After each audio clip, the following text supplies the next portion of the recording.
ভোলার চরফ্যাশন উপজেলার জাহানপুর ইউনিয়নে সাবেক ইউপি সদস্য ও স্থানীয় মহিলা নেত্রী মাহমুদা খানম লুৎফার বাড়িতে হামলা, ভাঙচুর ও দখলের অভিযোগ উঠেছে। এ ঘটনায় সুষ্ঠু বিচার এবং দখলকৃত ঘরবাড়ি ফেরতের দাবিতে বিক্ষোভ মিছিল এবং মানববন্ধন কর্মসূচি পালন করেছেন ভুক্তভোগী পরিবার ও স্থানীয় এলাকাবাসী। বৃহস্পতিবার বিকেলে জাহানপুর ইউনিয়নের আটকপাট বাজার এলাকায় এ কর্মসূচি অনুষ্ঠিত হয়। মানববন্ধনে নারী পুরুষ সহ বিভিন্ন শ্রেণী পেশার মানুষ অংশ নেন। ভুক্তভোগী পরিবারের অভিযোগ, স্বৈরাচারী শেখ হাসিনা সরকারের আমলে গভীর রাতে এলাকার চিহ্নিত সন্ত্রাসীরা সংঘবদ্ধভাবে তাদের বসতবাড়িতে হামলা চালায়। এ সময় পরিবারের সদস্যদের মারধর ও শারীরিক নির্যাতন করা হয় এবং বাড়িঘর দখল করে নেওয়া হয়। মানববন্ধনে বক্তারা বলেন, রাজনৈতিক প্রভাব খাটিয়ে একটি অসহায় পরিবারের বসত ভিটা দখল করা হয়েছে।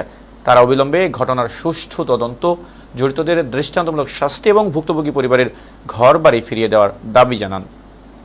বসবাস করি, তখন এরা আমার বাড়িতে হামলা করছে, লুটপাট, বাড়িঘর ভাঙচুর করিয়া আমারে চোরটা, তারপরে গাছ লগে পিস মোড়া বান দিয়া খুব অত্যাচার অবিচার করছে। আমার পরনে কোনো কাপড় ছিল না। করছে আজহার ফাটারির দলে এবং আলাদার বাড়ির দলে। আমি বিচার চাই। আমার বাড়ি ঘর, আমার সমস্ত মালামাল আমি দাবি করি। আমার জায়গা জমিন বাড়ি ঘর সমস্ত সব ন্যায় বিচার।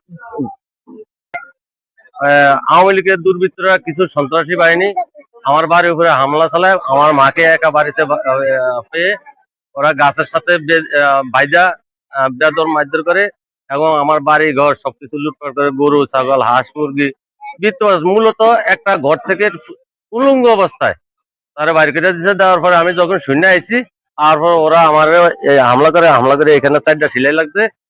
তারপরে আমার পরিবার এসে, আমার স্ত্রী সন্তান এসে, আমার 2 বছরের একটা মেয়ে ওরা ফুসকুনিতে পানি 4-5 দিন পরে আবার আমারে একটা চাঁদাবাজি মামলাতে 18 জন আসামি ভুক্ত করে বেঁধে হাত বেঁধে ফেলে রাখছে। উনি কথা বলতে পারে না, অজ্ঞান অবস্থা।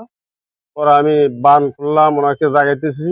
পরে চোখ মেললো, বললো যে বাবা তুই আমার বাঁচা, আইনগত ব্যবস্থা নিতে পারতেন, সালিশ বৈঠক করতে পারতেন। সেটা না করে ওনাকে বাদ্যা মেরে ধরে তারপর ওনার গরু, ছাগল, হাঁস, মুরগি, কবুতর এগুলো আমরা নোট করছি ইউনিয়ন পরিষদের মেম্বাররা সহ। যেহেতু উনি আমাদের পরিষদের সদস্য, সেই সুবাদে আমি আকবর ফরাদের কথিত মোতাবেক সেই মালামালগুলো আমার মাধ্যমে জিম্বায় দিবে বলে তাও দেয় না। তারপর দিন এই মালগুলো তারা লুট করছে। গরু পানি সম্পদ মন্ত্রী